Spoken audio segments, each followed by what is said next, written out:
SV6 news కు స్వాగతం. ముందుగా హెడ్లైన్స్. నాగోల్లో బీజేపీ ఎల్బీ నగర్ నియోజకవర్గ ముఖ్య కార్యకర్తల విస్తృత స్థాయి సమావేశం నిర్వహించారు. ఈ కార్యక్రమానికి మాజీ ఎమ్మెల్సీ రామచంద్రరావు, మల్కాజ్గిరి శ్రీనివాస్, రంగారెడ్డి జిల్లా బీజేపీ అధ్యక్షులు సామా రంగారెడ్డి, కార్పొరేటర్లు పాల్గొన్నారు. ఈ సందర్భంగా ఈటెల రాజేందర్ మాట్లాడుతూ, నరేంద్ర మోదీ మాట్లాడే నాయకుడు కాదు, పనిచేసే నాయకుడని, ఆయన పనితనమే నాకు స్ఫూర్తిని నింపుతుందన్నారు. మన దేశ ప్రెసిడెంట్ ను ఎయిర్పోర్ట్ లో కొట్టిప్పించిన స్థాయి నుండి మన ప్రెసిడెంట్ పోతే రెడ్ కార్పెట్ వేసే స్థాయికి మోడీ తీసుకువచ్చారన్నారు. ఒకసారి ప్రభుత్వానికి వచ్చిన తర్వాత మాకంతా మా బిడ్డలే అని నమ్మి పనిచేస్తున్న నాయకుడు మన నాయకుడు మోడీ అన్నారు.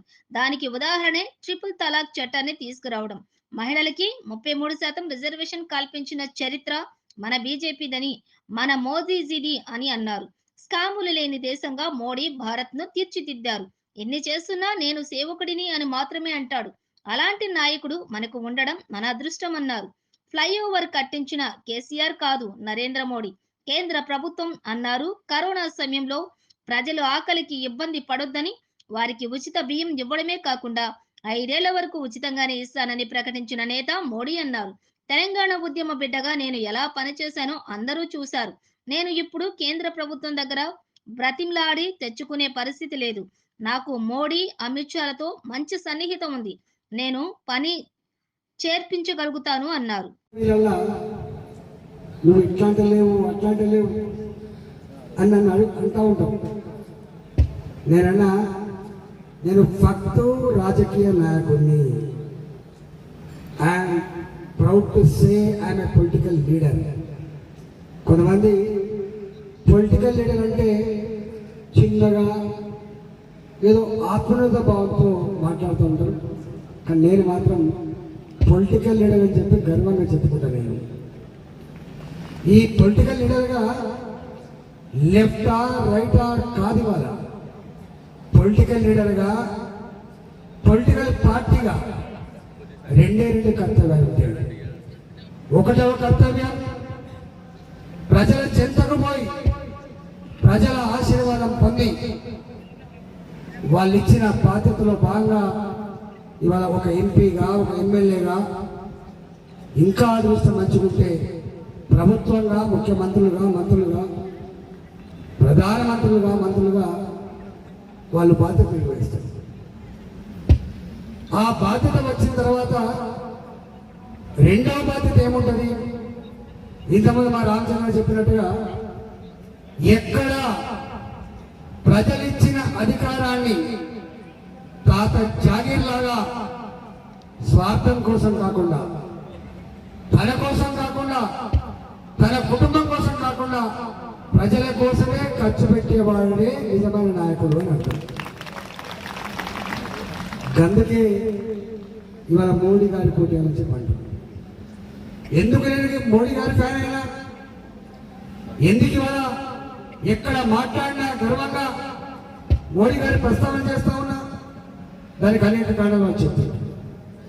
ఇవాళ ఇక్కడ కాదు, ఒకనాడు భారత్ అంటే థర్డ్ వరల్డ్ కంట్రీ, పేద దేశం, ప్రపంచ బ్యాంకు ముందు మోకరిలే దేశం, బంగారాన్ని ప్రపంచ బ్యాంకులో కుదబెడితే తప్ప జీతాలు ఇవ్వలేని దేశం, 130 కోట్ల జనాభా, 140 కోట్ల జనాభా, అనేక వైవిధ్యాలతో కూడినటువంటి దేశం అని చెప్పే భావన ఉంది. కానీ ఇవాళ భారత్ థర్డ్ వరల్డ్ కంట్రీ కాదని, భారత్ ప్రపంచంలో 5వ ఆర్థిక వ్యవస్థగా ఎదిగిందని, ఇవాళ భారత్ ప్రపంచంలో ఏ దేశానికి అవసరం పడ్డా సాయం చేయగలిగే సత్తా ఉన్న దేశం భారతదేశం అని, భారతదేశానికి అవసరం పడితే ఏ దేశం సాయం చేసే స్థితిలో లేదని చెప్పినటువంటి సందర్భాన్ని మనం గుర్తు చేసుకోవాలి. అందుకే మోడీ గారు అంటే ఇస్తుంది.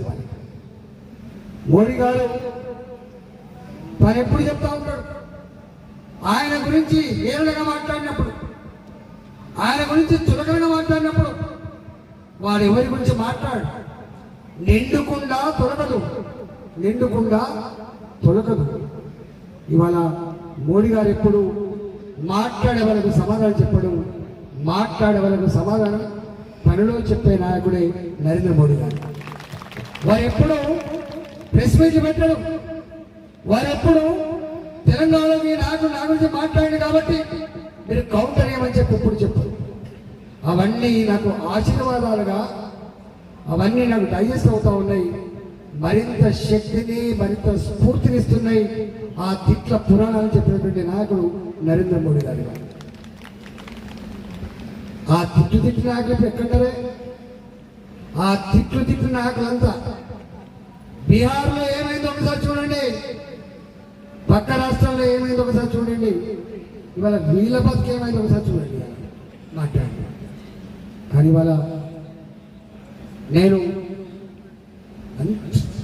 అతి ముఖ్యంగా గర్వపడే అంశం, ఒకనాడు నా రాష్ట్రపతి,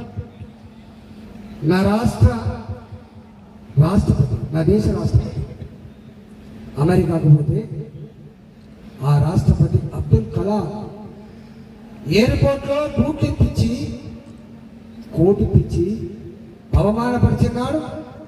నా దేశం నిరసన చెప్పింది అమెరికాకి. వాళ్ళందరూ నథింగ్ డూయింగ్, మా ప్రోటోకాల్ వీటకాలని చెప్పి దబాయించింది. అలాంటి ఈ దేశం ఇవాళ అమెరికా గడ్డ మీద అడుగు పెడితే రెడ్ కార్పెట్తో స్వాగతం పలికే స్థాయికి తెచ్చిండు. ఇది భారత్ ఆత్మగౌరవం. ఇవాళ అమెరికన్ ప్రెసిడెంట్ భుజం మీద చేయగలిగే స్థాయికి వచ్చింది భారత్. ఇవాళ లండన్ పోయినా,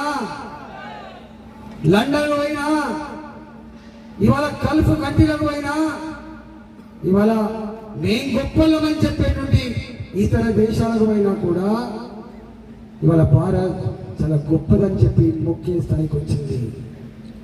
మన ఒక దేశ ప్రధానమంత్రి ప్రెసిడెంట్ మోడీ గారు దేశానికి పోతే మీకు తెలుసా, సాయంత్రం 5:30 తర్వాత ఆ దేశంలో ఎవరు వచ్చినా కూడా ప్రోటోకాల్ ఉండదు. దేశం చరిత్ర ప్రాక్టీస్. కానీ ఆ దేశంలో నరేంద్ర మోడీ గారు 5:30 తర్వాత పోతే కూడా ఇవాళ ప్రోటోకాల్ ప్రకారం రిసీవ్ చేసుకొని కాళ్లకు నమస్కరించి, ఓ మోడీ గారు మీరు చేసే సాయం మరొక దేశం అని చెప్పి మనం అది చూసినప్పుడు గర్వపడుతుంది దేశం. అందుకే అభిమానిస్తున్నాం.